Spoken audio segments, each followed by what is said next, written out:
family and friends. Welcome back to another episode of Bennie and Bennie Podcast, where we invest our time in real talk, biblical truth, and everyday wisdom.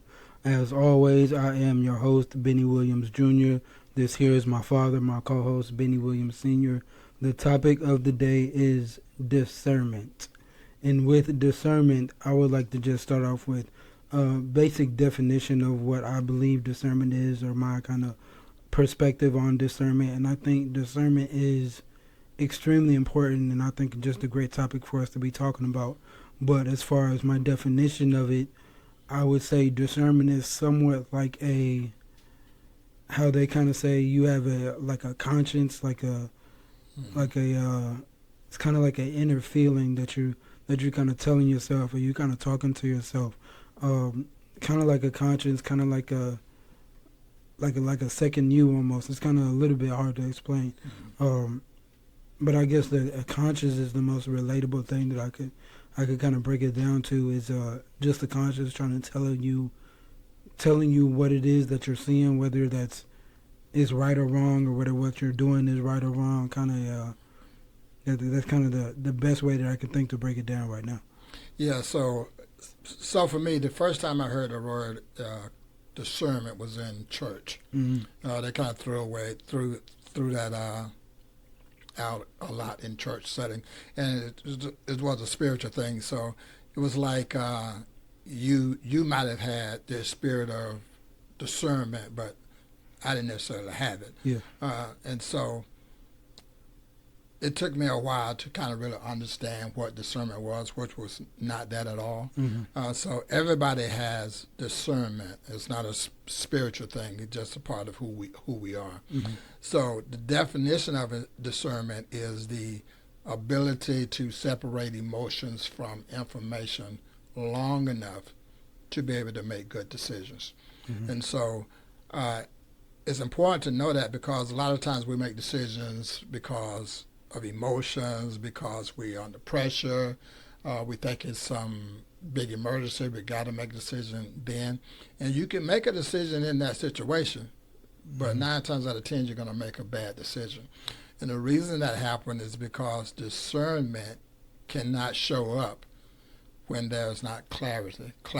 Discernment shows up in clarity. Yeah. Because you need to be able to understand, slow everything down so you can see clearly in order to make a wise decision. Yeah, that definition was great. The definition was definitely something I could try to, once this video plays out, and once this video comes out, I'll rewatch this video just to get that definition alone. That definition was great as far as how to define discernment, or how somebody could see discernment. And then another word that you said was clarity. And again, yeah, I think clarity is a big thing that plays a part of discernment, and kind of how discernment itself works. Because I have seen discernment or heard discernment being somewhat of like a spiritual thing, right, or discernment being something, like you said, something more that I being something that I have more of that you don't have of. And a lot of times, thinking of it, what I can kind of relate it back to is just good judgment. Mm-hmm. Just like you said, being able to take your emotions or take your feelings out of it long enough to make a good decision. Make a decision without those emotions or those feelings playing such a heavy part. You're kind of able to defer the two and take the facts and the feelings and figure out which one is the real thing. Yeah, because all this discernment does is slows everything down. Mm-hmm. Because it can't operate in chaos. It has to be in a calm environment. Yeah. And so when you're in that calm environment, then now you can think clearly. You can ask the right questions to yourself to give you good examples. There's been times in all of our lives when you made a decision about something, whether that was an emotional thing or whatever, and then, a few days later you look back and you're like, man, I knew better than that. Yeah. Why did I do that? Yeah. Well, discernment wasn't involved. Mm-hmm. You had no clarity. You rushed to make a decision, and that decision was wrong. Now, having discernment doesn't necessarily mean that you're going to always make the correct decision. And the reason being is because discernment has to be practiced. You have to learn how to recognize that it's even there. And it's like a muscle. Yeah. If you don't use it, then it does you no good.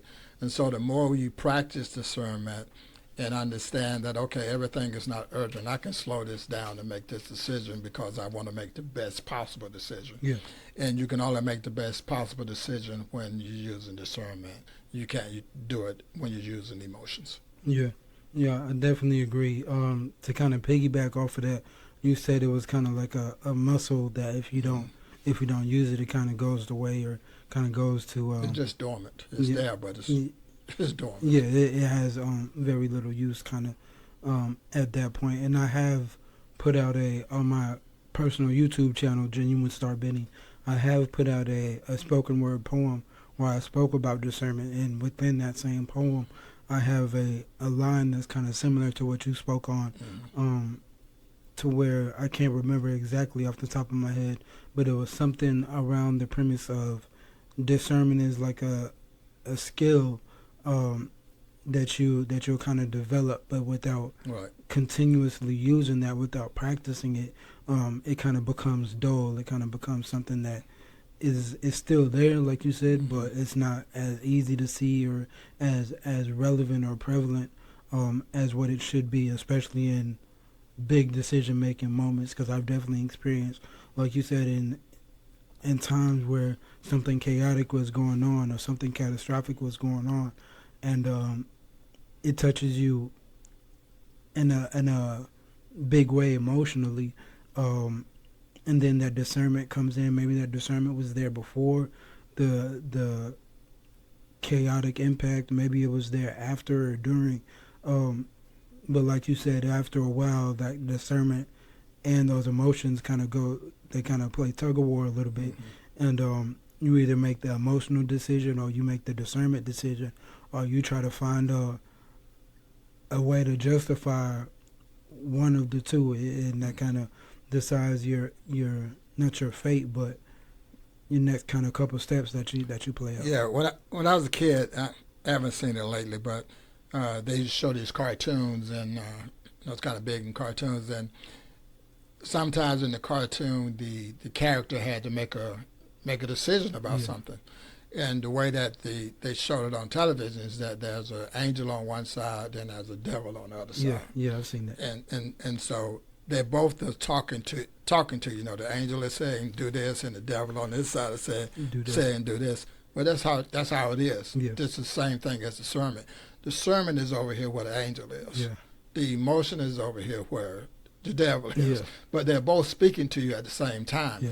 But what the devil wants you to do, or the emotions want you to do, is make a decision. Just make a decision. Yeah. But now if you do that, you're making a decision based on emotions. Now what discernment is trying to tell you is that we're going to make a decision, but slow down. Mm-hmm. We need to slow down and think this thing through, because until you separate the emotions from the information so you can get clarity, discernment can't do anything. Yeah. It's there. It's always here, but it can't do anything until you separate it from the emotions. So you got to get rid of this guy that's on this side. And once you get rid of this guy on this side, now you can hear this guy on this side. Now everything is calm, because discernment only operates in a calm environment. So once it's calm, now you can hear what discernment is saying. Yeah. So now you can make a better decision than you would have made without it. For sure. And while we're saying this, the discernment decision, being able to hear the discernment, to perceive and get the clarity from that, in my experience, that's definitely the better route to take, 9 times out of 10. However, while saying this, it's not always the easiest route to take, because just being humans, when we're in those situations where we're trying to decide, should I do this, should I do that, we might have other people within our circle that are kind of influencing the decision making, maybe, or we have just the natural instinct of being a human, where the emotional kind of takes over a little bit more than the discernment might.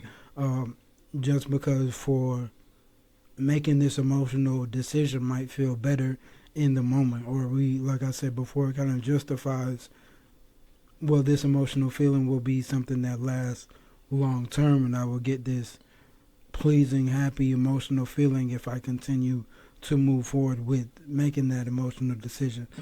So we kind of play tug of war with our own selves in our head a little bit with why we should make this emotional decision, why we should take this route, and this route will be this as long as we do X, Y, and Z, and we kind of start putting together all these different pieces to try to puzzle it and make it the right thing to do or the right decision. When really on the other side of the discernment situation, if we just make that's kind of a lot of times a lot more cut and dry. There's kind of just a yes or no kind of answer, kind of decision making. It's not a whole lot of pieces of the puzzle that you have to put together, right. Which maybe is part of what makes it harder to choose that side of the path to take. Is because it is so, a lot of times, so cut and dry where, okay, well, if I make this decision, this will probably be the better decision, and good things, great things can come from it, but we're dealing with the familiarity of another decision or the hopes of something else working out. So we kind of still playing that battle within ourselves of the good angel and the bad one. Mm-hmm. Yeah, and a lot of times we don't weigh that. We don't look at what would be the outcome if I make this decision over here versus this decision over there. And a lot of it has to do with our environment. No, I was raised in an environment where I saw people making bad decisions all the time, and so you grow up in that environment and you think that's a natural way of doing things, and then you end up doing the same thing. So I wish I would have known about discernment in my younger age, even when I was your age. That would have helped me a lot because I made a lot of mistakes along the way. Yeah. And that doesn't mean you're not going to ever make mistakes, but it helps you make fewer of them. So,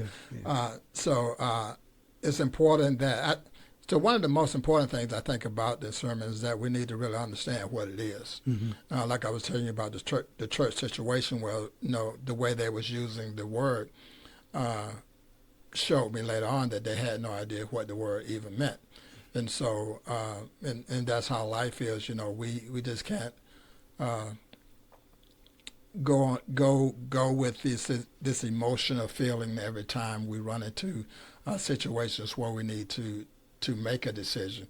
And discernment is not something we just need to use when there's a emergency or a big decision. It's the small decisions too, because a lot of times so the way we look at things, we think, okay, this is a big decision, so I'm going to either do this or I'm going to do that, and we think that makes a big impact on our lives, and sometimes it does. But oftentimes, it's the little decisions that we make along the way, because we make a lot of them, that they have a greater effect on our lives than that big decision that we make. So it's important that we know that discernment is for any decision that we make, whether it's big or small, because it's going to affect our lives negatively or positively either way. Oh, good. Yeah, so along with that, so discernment, another way that I kind of look at discernment, I think some people that are tuning in might look at discernment is there's kind of like that intuition feeling where something is right or something is wrong, or something should be done this way, something should be done this way. You kind of perceive it to be, like you said, the good or the bad, kind of the good angel on one side, the bad angel on the right side. So when you have that discernment or that intuition, do you think that regardless of whatever decision that you make, whether you take the discernment route or the more emotional route, you kind of, like I was saying earlier, you kind of put the puzzle together to make the emotional justifiable. And let's say that that's the route that you do take. You think later on, whether it's weeks, days, or months later, like you said, people often find themselves in a situation where, oh man, I should have did that. Mm-hmm. Do you think there's a situation where, or there's a time where, okay, yeah, you made that decision, but you can still bounce back from after realizing, oh man, I shouldn't have did that? Or is it a perception where I did that and I messed up, but it was still for a good cause? I think when it's a bad decision, it's never for a good cause. Mm-hmm. But when you look at, you put in intuition. Well, you have to, let me use this analogy. So, in a car, it has to have oil. Mm-hmm. So intuition is the oil. But when you put the oil in the car, in order for it to function correctly, you got to have a filter. Yeah. So the oil is the intuition. Mm-hmm.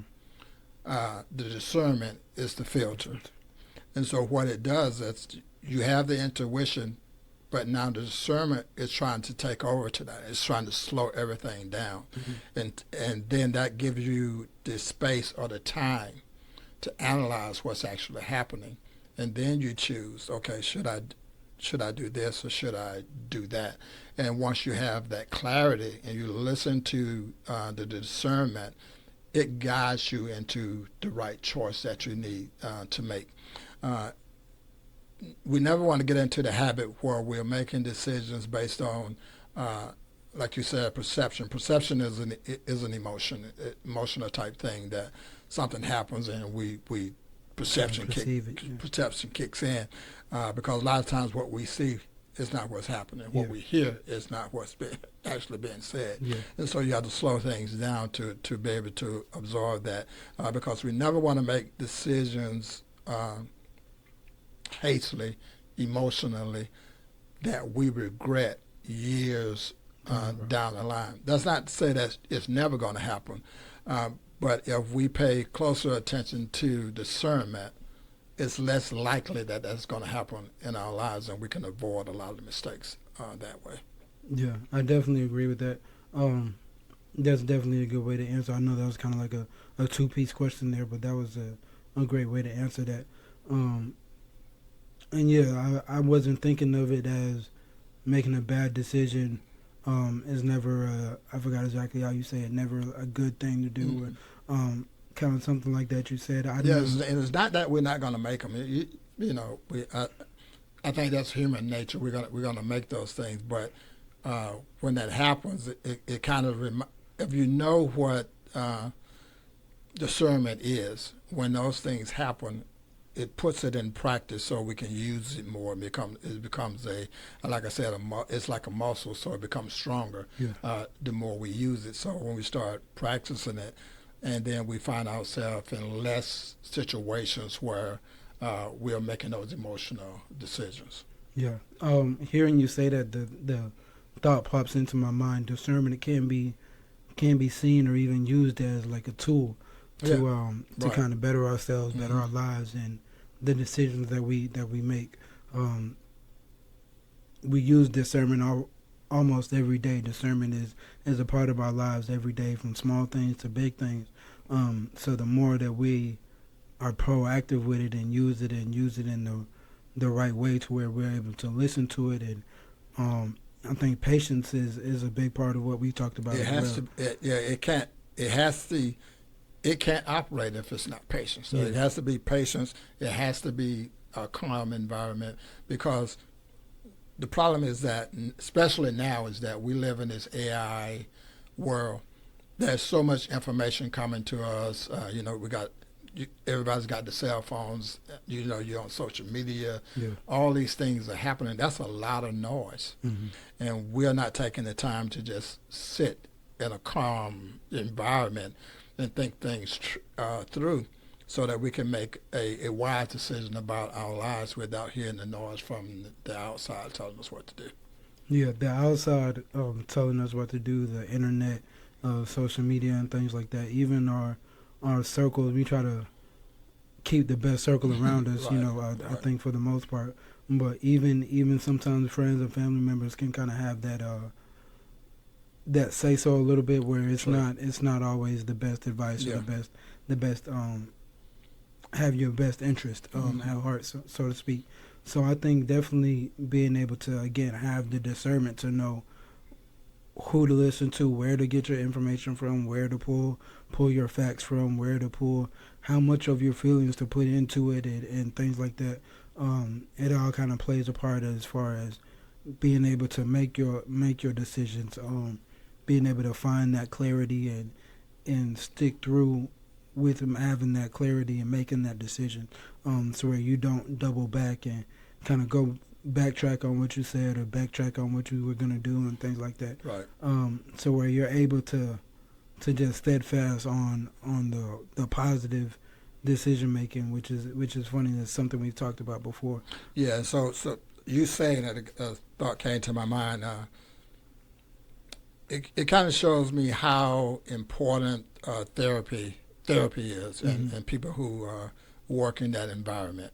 And so, because what's happened is that I can come and talk to my therapist about this problem or the situation that I'm going through, and for me, it's emotional. But the therapist is not attached to that. Yeah. The therapist is trying to help me get through this emotional time, and so I'm expressing myself. Well, I'm talking to the therapist, but I'm talking from an emotional position. And the therapist is listening and giving me advice, but the therapist is giving me the advice that I really need to hear, because the therapist is operating on discernment. Yeah. Because the therapist is not tied to me emotionally. The therapist is looking out for my best interest. But and sometimes that may be hard for a person to see when they first start having therapy, because they're so tied up into the emotional side of things. But it just kind of made me look at that whole situation a little bit differently from a therapist's standpoint. And I think if me going forward, probably even after today, when I'm making decisions, I can kind of think about the therapist. Okay, what would the therapist do? Yeah. Because the therapist, if you're watching the shows where the therapist is talking to a patient, they're calm, they're taking notes sometimes, and stuff like that, and so they're getting clarity all along, and so they're not getting tied up into what's going on. And I think if we look at things that are happening to our lives like that, if you got the time to write things down and say, okay, A, B, and C, which one of these should I do? What would I, if I do this one, what negative effect or positive effect would it have on my life? But I think the whole idea is that we just need to slow down in life when it comes to making decisions. And when we slow down and get in that calm environment, we will make the best possible decision for ourselves and for those around us. Yeah, absolutely. Well, I think sometimes discernment can expose who you really are too. Yeah. Because it's going to follow the pattern of who you are and who you're trying to become. I was watching a movie not too long ago, and in this movie, these guys they're like on a back road in the country somewhere, and all of a sudden they look over to the right, and there's a car that ran into a tree. Okay, so they go over to the car, and they see there's a guy in there. He's not alive anymore, and then they look in the trunk, and it's there's money. Yeah. All this money's in there. Now, that's when you hear this emotion. Yeah, that emotion is really, really loud now, because now you're in this unexpected situation that you never dreamed you're going to be in, and now you got to make a decision. For sure. Are you going to call the police? Are you going to call the police? Yeah. Or are you going to take that money? And so that's when, not, like I said, discernment is always there. It's there. It's trying to tell you, wait, think this thing through.